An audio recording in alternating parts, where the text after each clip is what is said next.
get started. So I'm going to talk about, try to compress everything debate into a really, hopefully short period of time. Because a bunch of people, whether it's Fulbrighters from South Africa or Rwanda, or I've got a friend in Bolivia that's trying to start up a debate organization at different schools. There's a lot that's really cool about debate, and I think it's really important that people have the opportunity to spread it, because I think it develops critical thinking skills, helps your self-confidence a ton, public speaking, and English speaking, basically everything that the Fulbright program tries to accomplish. I think debate does at least a little bit of, not always perfectly effectively, but that's at least the goal. So if you're interested in working with debate or using this as a teaching tool in your English clubs or in your classrooms, however it is, it can be incorporated in a million different ways. So I'm going to try to give you a tiny slice of that. Each thing I'm going to talk about is just going to be basically the seed of an idea that you can use and expand for your own purposes, because there's so many variations that you can use to make it more effective in your specific setting. To give you a little bit about my background, my name's Matt Summers, for anyone that doesn't know me yet. I'm an ETA in South Africa, but I've debated or taught debate or judged in like 10 different countries on 4 different continents. So I'm excited to be able to share a little bit about what I've learned, because it's really more the same in each place than it is different. Because the kids want the same thing, the schools want the students to build the same skills, usually, or at least close enough. So I'm going to talk about 3 big things during this. I'm going to first talk about recruiting, because if you want people to be a part of your debate team, you need to get them to be a part of your debate team first. Second, I'm going to talk about games that you can play, which aren't just relevant for debate, but are relevant for teaching English or anything else. They're geared towards making students have fun, start laughing, be outside, be moving around, all that cool stuff. And third, I'm going to talk about specifically the more rigorous training side, where you can actually learn about structuring an argument and help to make the students better public speakers and help them to hone their ideas, whether it's for writing essays or for anything else. So first on recruiting, there's 2 big parts of recruiting. First one is direct, second one is indirect. So for direct recruiting, what you really want to do is get as much face time with as many students as possible. So whether it's what I had to do at our school in Makapula, where I had to run around to all 20 different classrooms during one period and give them like a really fast pitch, or whatever else it happens to be. This is going to be geared towards if you're speaking in front of a group, although the same ideas can be used in one-on-one, trying to convince people to join your debate organization. So for this direct recruiting, what you're going to try to do, or at least what I've tried to do, is try to make it as relevant as possible to the things that the students know they want. So students already know that they want to get better grades. So the first thing I'll do is say, all right, how many of you want to get better grades? After some translation, most of them raise their hands. How many of you want to be able to speak in front of a room without being afraid? Which is ironic, because I'm still a little afraid. And then, thirdly, how many of you would love to understand more about the world around you? Most people raise their hands. After that, I'm like, okay, great. Then all of you are going to join the debate team. And then I funnel them into one place at one time. So in all these different classrooms or into individual interactions, I'll say, all right, we're meeting on Tuesday after school right by the library. Or ideally like that day right after school. To just meet them really quickly, to get down their names, maybe WhatsApp numbers or emails, depending on your context, and then tell them, try to come up with them, come up with a schedule with them. So say we're going to meet on Tuesdays and Thursdays after school, right here. So the students have a very clear expectation of where you're going to be and where they should be in order to do debating. The second thing is the indirect recruiting, which basically amounts to teacher recommendations. Go to the different teachers in your school, say, do you have someone that's really bright or really interested and engaged? And whether they're really talkative or really not talkative, debate would be really helpful for that student. So try to direct and funnel these students that really can learn so much from this activity into the activity. So that's the recruiting stage. Once you've got a group of students, you want to start with games. You want to get them having fun as much as possible. So when you're doing games, I'm going to give you 10 really, really short descriptions of a bunch of different games, which again, you can cross-apply to whatever your context is. Anything that involves thinking and speaking and improvising is teaching them debate, even if it doesn't feel like it. So the first one is called the question game. And this is really fun for those of us that played it the other night. Basically, you get in a circle with your students and you start asking each other questions. You ask a question to another student, and there's only 2 rules. You can't hesitate, and you can't answer the question. So if I ask a question to Jessica, like, what's your name? She can't say Jessica. She just has to say, where are you from? And then I'll go, are you in love with me? And then the game kind of descends into madness, which is usually goofy and really fun. They'll ask each other, like, do you want to go out with me? Or like lots of strange stuff. So it's cool, and usually it descends into like a puddle of laughter. And as students, if they hesitate or if they don't have a question, you kick them out and you make the circle smaller. And then you get down to one-on-one, and it gets really feisty. That's the first one. Second one is the most basic, so it's just introductions. So you have the students, everyone knows about themselves, and most of us do. You can say your name, you can say where you're from, you can say like what grade you're in. Even the most simple introduction. You can just have students come up with their own introductions, and then stand up and say that introductions just like we always do in icebreakers. Then you can mix it up a little and have them introduce themselves to their neighbor, and then have their neighbor introduce that person. So at least they're having to think a little bit, remember, and meet the other people that are going to be part of their team or club. So that's the second one, introductions. The third one is what I like to call Justin Bieber.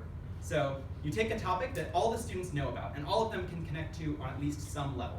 So for a lot of people, this is Justin Bieber. And you start off by saying, all right, who loves Justin Bieber? Maybe some of them raise their hands, great. And then I'll say, perfect, why do you like Justin Bieber? And then maybe you'll be able to give like a really short explanation. Then I'll say, all right, who hates Justin Bieber? Who doesn't like Justin Bieber? And then that student will get up and say why they hate Justin Bieber. If everybody loves Justin Bieber, you're in a tough spot. What you do is you can just say, all right, who likes Beyonce? Even more than Justin Bieber. And then you have that person stand up and explain why they think Beyonce is way cooler than J-Boobs. Fourth, impromptu speeches. For this one, you just explain the rules of the game. You just tell them, this is what an impromptu speech is. You give a speech without any preparation.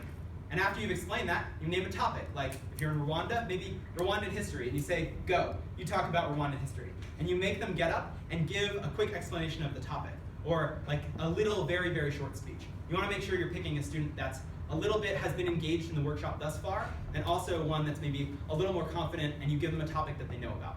They talk about it for like 30 seconds, then they pick another topic, they pick another person, and that person goes and gives their own impromptu speech. That's the fourth one. Fifth one is called the misplaced salesman. This one's really goofy.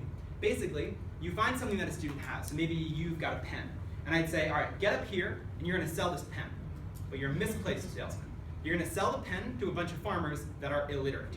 And you've got to come up with a way of like, why do I want to pay money for this pen? Or you can do like get up with a book, and you say, all right, you're selling this book to a bunch of people that have already read the book. And then they've got to think about it, and they've got to like be funny and engaging, or whatever they want to try to do. Number 6 is a bad audience. Luckily, you might already have a bad audience. So what you do is you have one student leave the room. And while they're out there, you say, all right, everybody, we're going to pretend to be asleep. And then the student comes in, you give them a topic, and they give a topic to this terrible audience. And they do what they can to engage them. You can be pretending to be asleep, you can be distracted, you can be heckling them and just yelling things at them, whatever it is you want. Number 7 is a missing piece game. So the student thinks of their own topic, like bravery or Barack Obama. And then they stand up and they deliver a speech, but they can't say the name of the topic. Then everybody guesses at the end. It's like a long-form game of taboo. Game 8, I like to call banana charades. So you get into like a group and you tell a couple of students they're going to come up with something they're going to act out. Then they're going to act it out, but they can only say the word banana, or headlights, or foot cream. Whatever it is, that's the only thing they can say. And if it's like a fight, then you're like, foot cream, foot cream, foot cream, which is usually pretty goofy. Number 9 is discussing a definition. This isn't so much a game, but it's a really cool activity to do with people. So one that I've seen done is to come up with a definition of poverty.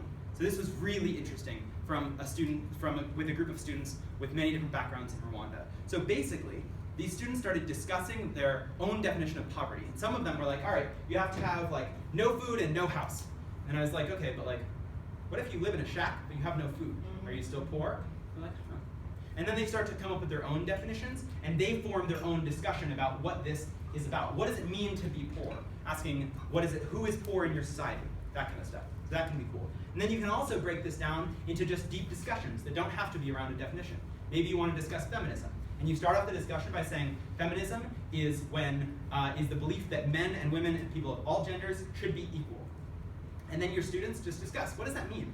Are men and women and other people equal in our society right now? What can we do to make it more equal? Is that even a good thing? Asking those types of hard questions can make them hopefully get engaged and think deeply about these topics, which is a hugely useful skill for debate, essay writing, and everything else. Number 10 is called the POI game, which is where you have students practice. A POI is called a point of information. And And that's a thing in debate where when someone's giving a speech, they stand up and they go, question, and then you've got to answer that question. So the game is you have a student, you give them a really hard topic, like indefensible. You're like, all right, you're going to get up and you're going to talk about why students should never go to school. And then you get up and you start talking about that. And after 30 seconds, you clap your hands, and everybody stands up and goes, question! And then you have to answer every single question and try to continue with your speech also. It's really hard, and if you want to, you can give your students sample questions that they can ask. Like, how do you know that? Or, so what? Or, do you have any evidence for that? And that sort of thing. So they can challenge the person that's speaking, which helps you to think on your feet, which is also really important. And anything can be a debate game. All these 10 are just like the ones that I've thought of or have stolen from other people. Adjust them to whatever works for your scenario. Third thing I'm going to talk about is actual debate training. So once you've, and also you never have to get to this stage. If your debate team sticks with the games and just messes around, that's totally cool. And there's still a lot that people can learn from that. Same thing in English clubs and everything else. But if you want to get them to learn about like what it means to actually debate, this is the basic structure for how you do it. Another 10 things. First one is the most basic and most important lesson you can do in debate. And that's explaining how you make an argument. So every argument that you've heard, every good argument that you've heard, whether it's from like Obama or like in an article or in a book or anywhere else, has these 3 parts, even if the authors themselves don't know what these parts are. The 3 parts are a claim, a warrant, and an impact. A claim is what you're arguing. And at this point, I'll write this on the board. Claim, what you're arguing. Warrant is why it's true. So you have to explain, after you've said what you're arguing, you need to be able to tell us why you believe that, and why we should believe it also. Third one is impact. So why does it matter? So let's say you're doing school uniforms. The claim is that school uniforms will help improve students' grades. And then the warrant is that they won't spend as much time focusing on what they're wearing in the morning, and then they'll be able to do better in school. And then the impact is not just better grades. Don't let them stop there. Say, okay, you get better grades. Why does that matter? Who cares, right? Like, why is it good that they get better grades? Force them to think about that and say, okay, getting better grades might help you get a better job, might help you make more money, might help you support your family, might help make your economy a lot better. All this is really important, and you can go around and ask students, all right, come up with a claim. And they're like, what? And you're like, no, just anything you think is true can be a claim. If you think the sky is blue, or if you think Zuma is the best president ever, all that's totally cool. And you can have that be a claim. Then ask the person next to them, all right, why is that true? Why do you think that's true? What's the warrant for that? And then what's the impact? Why does it matter if he's a great president? And then what I like to do is I apologize for being patronizing to them, and I make them do call and response. And I'm like, I know this is horrible, I know how stupid it is, but it really does help you remember it better. So when you say and you hear things, it helps your brain retain it for longer. And this is really important for understanding good arguments. So I go, claim, and then they go, what you're arguing, warrant, why it's true, impact, why it matters. And I'll try and mix it up on them, and I'll be like, all right, then I'll say warrant, claim, impact, warrant. And then I'll make them like say it as fast as they can. Then I'll start saying why it's true. And they'll go, anybody remember? They'll say warrant. When it's written on the board, it's a little easier. Then I'll have them close their eyes and try it again. And then they really get screwed up. And then you start doing it really fast with your eyes closed, and it's hilarious. But it helps them to learn it, at least I think so. So that's for learning the basics. Then, if you want to help them understand warrants a little better, what you can do is called the warrant game. And this one's usually really fun. When I was teaching debate in Korea, what I had them do was, I was like, all right, think of the smallest thing you could possibly think of that the government can do. They're like, all right, give kids turtles. Why are you giving kids turtles? But they're like, we really like turtles. I'm like, all right, that's cool. So then I'm like, what's the biggest impact you can think of? What's the biggest thing that could ever happen in the whole world? And they're like, everybody dies? And I'm like, great, cool, everybody dies. I write that on the other side of the board. Then I have them go from everybody gets turtles, and then say, all right, what happens if everybody gets turtles? All right, kids are a little happier, okay? Kids are a little happier, what happens next? And we'll go around the room and they'll say, all right, kids are a little happier, they do better in school. They do better in school, and they get like, they get better jobs or whatever. Eventually, somehow, this always leads to World War III. Just go with it. That's the first one, is the basic introductory debate lesson. Explain, claim, warrant, impact, and then play around with it as much as you want. Part 2 is how you actually debate. So there's many different formats of debate, like hundreds of them. But in most of the world, I think also most of sub-Saharan Africa, where you guys are working, they use, especially in high schools, they use something called World Schools Debating Style. World Schools Debating Style, which you can Google and learn a lot more about. But basically, there's 3 speakers on each side. So there's 3 members of each team. And they go, there's a first speaker who, there's 2 sides. There's proposition and opposition. Proposition, proposes something, like everyone should be a vegetarian. And then they try to defend that with 2 arguments. They explain what the debate is about, and then they give 2 arguments about why, I don't remember what I just said, maybe it was vegetarianism, that maybe it'll make everybody healthier, and it'll make the world more environmentally friendly. And then they explain those things and try to do the best they can giving a speech. That first speech on proposition just has to make 2 arguments and explain the debate, basically. Then the first speaker from opposition gets up, and they have to respond to those arguments and say, no, it won't make people healthier because of these reasons. And it won't make the environment better because of these reasons. And then they give their own 2 reasons for why everyone shouldn't become a vegetarian. Then you go back to proposition again, who gets to respond to the last person and then give a new argument. Pretty simple. And then the next speaker on opposition responds to them and then gives a new argument. So now we've gotten through the first 2 speeches on both sides.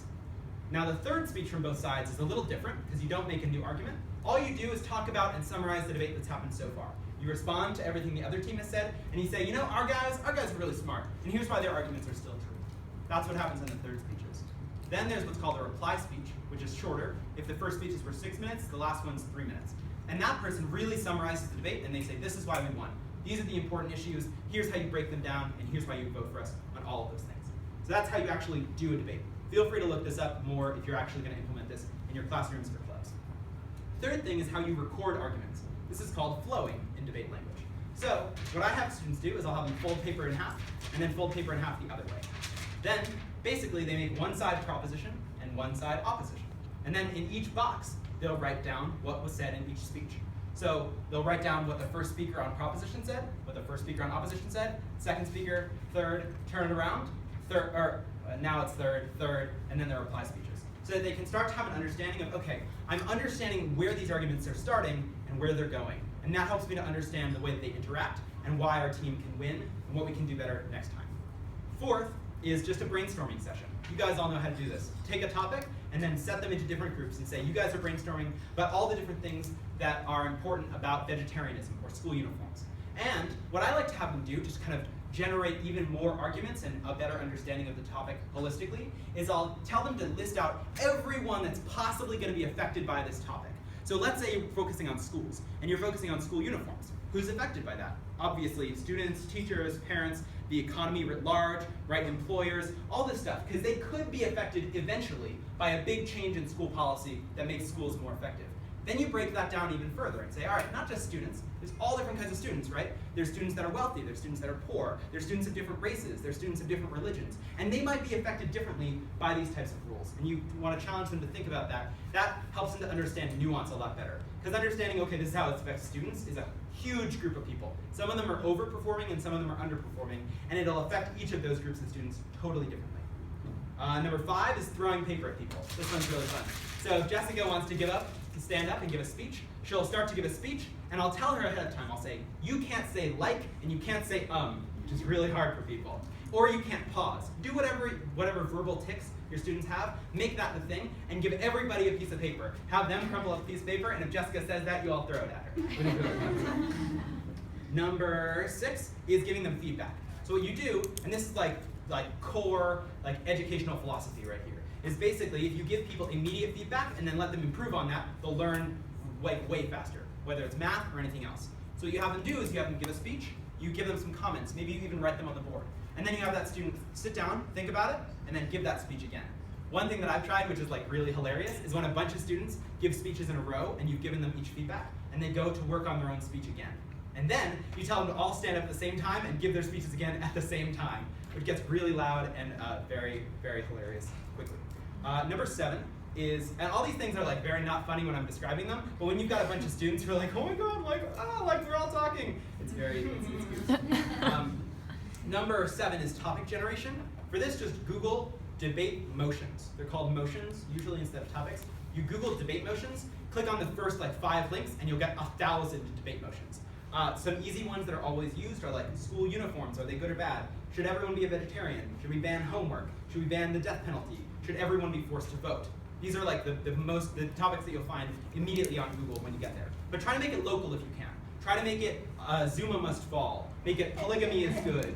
Make it if you're in Korea, it's like mandatory military service is bad. Because students, when it's related to them, they'll usually have opinions about it and be more willing to talk about it openly with each other.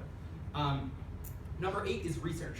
I want to emphasize that this is not central to the arguments that you're making. So you want students to get in the habit of being able to make arguments without doing research. They might not know anything about vegetarianism or military service or whatever, but they'll have to think about, okay, what is this probably like? And how can I think about who might be affected by this without any research? Because as we all know, like if you go into Google, you'll find a million different things, most of which are lies. And then you're ending up like trying to make these arguments out of these crazy things. My students, no joke, I give them the topic, we should legalize marijuana. They go on, and I find half of my students on YouTube watching a video, smoking weed for the first time. It's like, I don't think you're gonna get valuable information there. But it's still a good skill, right? Bringing the students into a computer lab, especially after they have arguments that they've thought of, to back those arguments up with facts, statistics, etc., is really, really cool. Number 9 is weighing. This one is basically, in debate, you end up usually with a bunch of true things, at least you hope at the end. Like for vegetarianism, like yeah, it probably makes people healthier, but at the same time, it probably also makes people sad, because maybe they don't have as much choice, right? Those things are both probably true. How do you judge debate like that, right? And then your students are like, oh, it's a tie. That's not really how it works. So what you do is you try to come up with a way to weigh those things against each other. And you think about, all right, which one of these has a bigger impact? So sure, maybe some people will get sad, but most people will become healthier. And so if we're affecting more people, then it's a bigger impact. Then you can talk about probability. So that one's magnitude. How big is your impact? Then you can talk about probability. Like, how likely are we to actually have a nuclear war if we start using school uniforms? Probably pretty unlikely. So that argument doesn't weigh very heavily against another argument. Number 10 is just reading groups. And this can be really good even in a non-debate setting. Or if you've got kids that are interested in politics, just start printing out articles. And every week you're going to give them an article, or every day even, you give them a really short article. This is harder than it sounds, because you've got to find something at their reading level, which obviously you guys have an understanding of. You give them something at their reading level, and then you have them read it and talk about it that day, maybe talk about it the next day, whatever else. This can help your students, like literally ask your students some questions about the world, because so many of them are grossly uninformed. You thought Americans were uninformed? Like kids, especially if they don't have regular computer or news access, like most of my kids had no idea that there were revolutions in Egypt and Syria, or that Syria is a country even. All these things are totally foreign. And most students, once they're like, wow, there's this crazy thing happening in the world, they get a little excited about it. And hopefully you can get the students that are interested and want to learn more, or you can inspire them to do so. That's all the important things. After that, just relax. Try to find a copy of like The Great Debaters, the movie, or Thank You for Smoking, and have a screening of that if you can. Because your students will be like, yeah, like that's awesome. And you'll learn these chants like from The Great Debaters where they like yell these things to warm up, and it's like very, very odd, but also really fun. If you have any more questions, hopefully this will get online from one of the 8 cameras that are filming me right now. Or you can email me at mattsummers123@gmail.com, which is my name, plus 123@gmail.com, if you've got questions. There's a huge global debate network, and if you think it doesn't exist in your country or region, I'm almost 100% sure you're wrong. And if you can connect to the people in your region or your city that have done debate and bring them to your school, it can help to inspire your students, get them more excited about the activity, and hopefully lead to them learning a lot and you learning how to work with them and push them to grow even more.